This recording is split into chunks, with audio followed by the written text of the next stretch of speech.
यो छोरा मान्छेको जिन्दगी पनि लास्टै घामर छ किनभने स्कुल गए स्कुलमा टिचरले गराउँछ, घरमा बाबुआमाले गराउँछ, काम गर्ने ठाउँमा गए सब मान्छे त्यस्तै हेप्छ होइन। भागदौड जिन्दगी फ्रस्ट्रेट छ्या। छोरा मान्छे भन्नमा चाहिँ सजिलो छ है, तर गाह्रो त छोरी मान्छेलाई पनि हुन्छ। तर बाहिरको कम्पेरिजनमा हेर्ने हो भने चाहिँ धेरै कुराको टेन्सन बोकेर हिँड्नुपर्ने। त्यो स्कुल पढ्दाखेरि कलेज पढ्दाखेरि चाहिँ रमाइलो लाग्छ क्या। छोरा मान्छेको जिन्दगी फ्रिडम छ, घर राति राति आउँदा पनि केही भन्दैन, जे गरे पनि मतलबै छैन भन्ने टाइपको लाग्थ्यो क्या।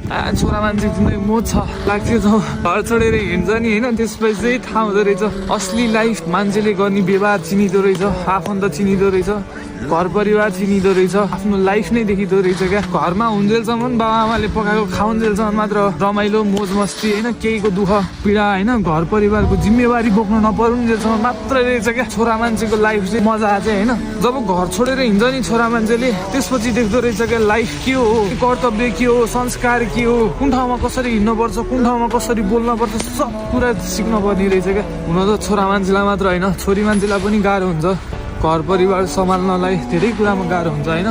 आई नो, त्यो कुरालाई चाहिँ म एप्रिसिएट गर्छु होइन। तर अरू